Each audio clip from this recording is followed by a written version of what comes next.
Hey there, this is Andrew bringing you a Keyforge deck reveal. This is going to be a Vault Master deck.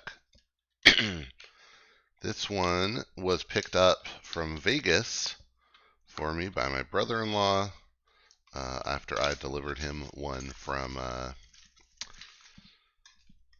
Seattle. So, all right, this is the Opportunistic Master of Luvault. That's interesting, and it has Brobnar, Mars, and Starlance. So, let's see what we get. In Brobnar, I'm hoping for some Amber generation, board control, Mars, maybe some cool tricks, and then Starlance, some efficiency in play. Probably not going to get a lot of efficiency in just in draw and deck speed, but that can be okay. All right, let's see. First off, we have Cannon. It's an artifact and weapon that actions to deal 2 damage to a creature. We've got Fire Breath, an upgrade that gives a creature +3 power, and before fight deal 2 damage to the neighbors of the creature it's fighting. Volcano deals 4 damage to each creature and gives you 2 chains. Ooh, we've got Bingle Bang Bang, 2 power goblin with before fight deal 5 damage to each neighbor of the creature it fights. We've got Brick Nasty with a draw pip. So Brick Nasty is a 5 power giant Brocken that says after another friendly Brobnar creature fights, gain an amber. That's very nice. We got Cowfine with a draw pip. Cowfine's a 5 power giant that says before fight, deal 2 damage to each neighbor of the creature Cowfine fights. Now Cowfine and Bingle Bang Bang, by the way, are both Age of Ascension cards. Cowfine stuck around into Worlds Collide.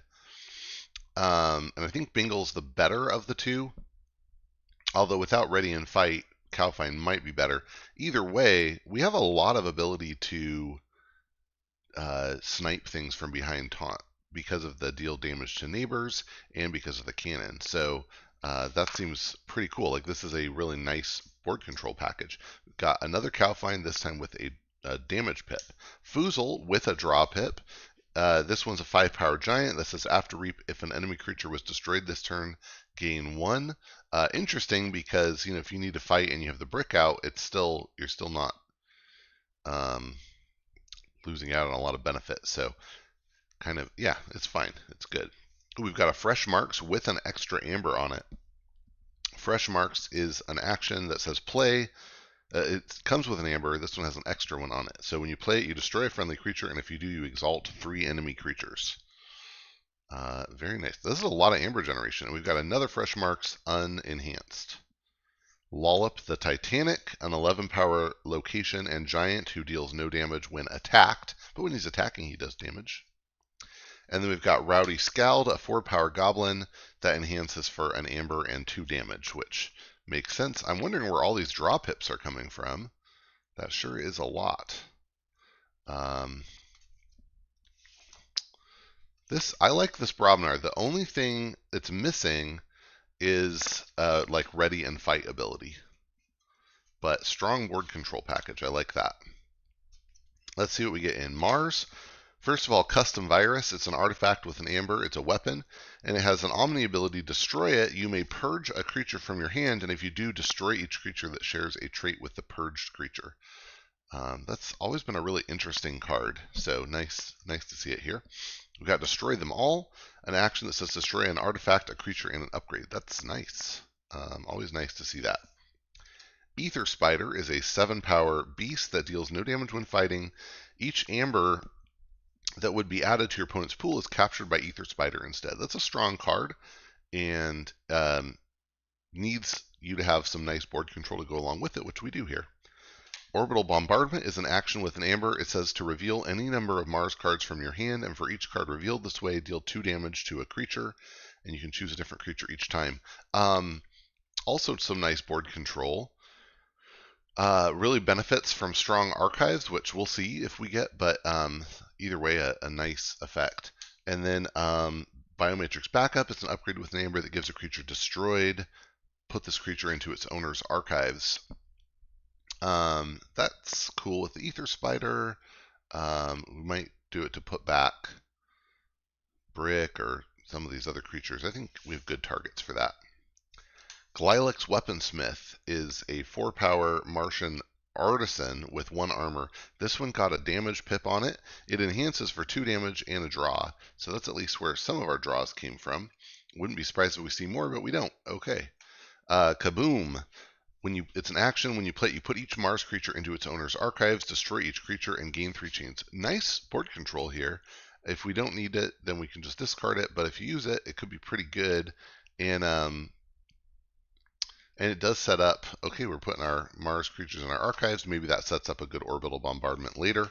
Mother Gun also wants to work with Mars cards in your hand. It's an artifact and weapon. When you action it, you reveal any number of Mars cards from your hand, and you deal damage to a creature equal to the number of Mars cards revealed this way. Mix the Tall-Minded is a 5-power Martian who makes your opponent's keys cost +1 for each friendly Mars creature in play. Again, really nice with the board control. And wow, with the Ether Spider, it's just oppressive. And then we have Ulik Megamouth, who's a 3-power Martian scientist. This one got a damage pip on it. After it fights or reaps, you use a friendly non-Mars creature. Very nice pairing with that Brobnar. Seems pretty cool. And then we have Ixolobolter, a 3-power soldier and Martian who after fight or reap deals 2 damage to a creature, and if the damage destroys that creature, you purge it. Nice. And wow, more board. We've got Ixilk's Dominator, this one with a damage pip and a draw pip. Dominator is a 9-power robot with an armor that has taunt and enters play stunned. Alright, so that's a pretty interesting Mars setup. And there's real it's kind of flexible because you could kaboom, destroy everything, set up your Mars to come back. You can kind of cross-house use into the Brobnar. The Brobnar seems like it's going to make a lot of amber. Not a lot printed, but it seems like it could make a lot. Seems cool. All right, let's see what we get in Starlines. Techivore Pulpate is an interesting one here. This one might be a discard, honestly, because we have a lot of artifacts. Mother Gun. Do we really have a lot? Mother Gun, Custom Virus, Cannon. Maybe it's okay, depending on the circumstance. So Techivore Pulpate is a 5-power jelly that says after a player chooses an active house, destroy each artifact of that house. CPO Zytar is a 4-power scientist proximan alien with 1 armor. This one got a damage pip on it, and Zytar enhances with a damage and 2 draws. And I bet we get a couple more here. No. Where are all the draws coming from? Wow. Grand Alliance Council is an action that says play, choose a creature of each house, destroy each creature not chosen. Again, really nice flexible word wipes in here. I like it. Got another one of those. I would have been okay with just one.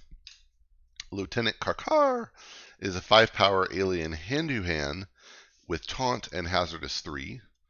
Nice, more taunt there. We've got Light of the Archons. It's an upgrade with an amber that gives a creature +1 power and +1 armor for each upgrade attached to it.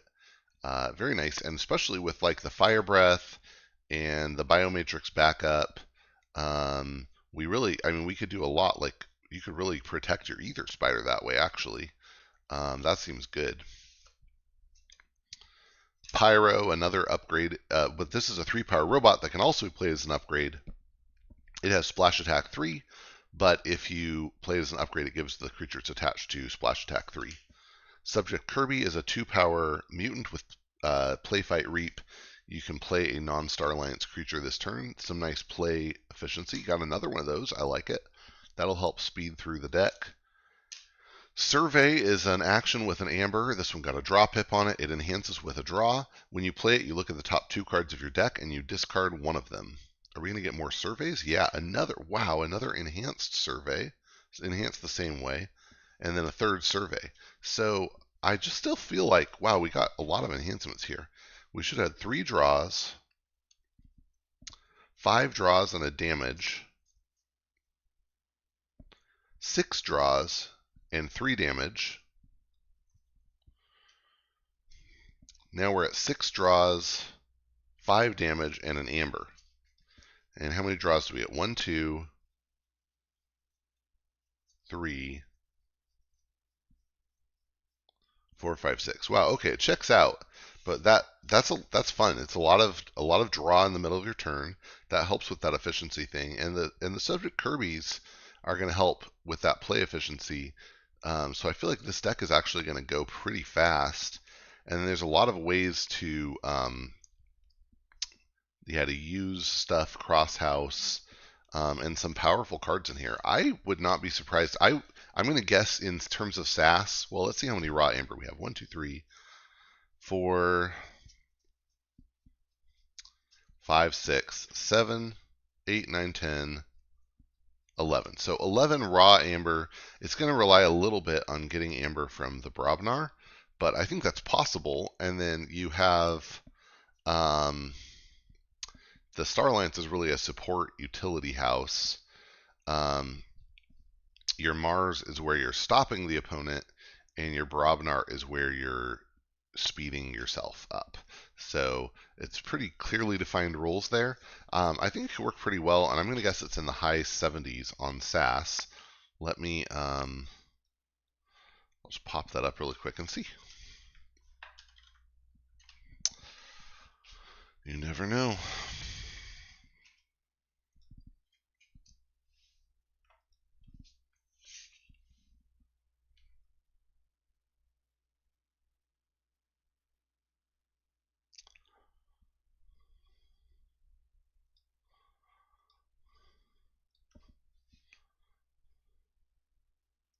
All right.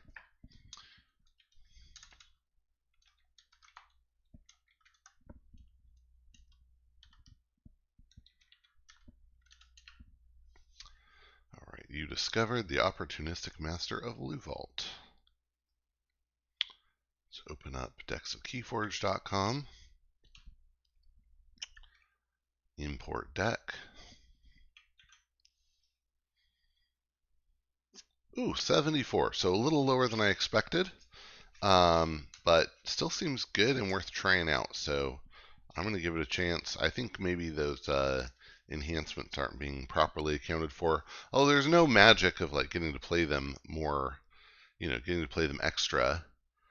It shows low amber control. I can see that. Although I think if we could protect the Ether Spider, that helps a lot. But that could be a big if. Yeah. All right. Well, seems nice. I'm excited to try it out. Once again, that was the Opportunistic Master of Luvault. Hope you enjoyed, and you'll get out there and forge some keys.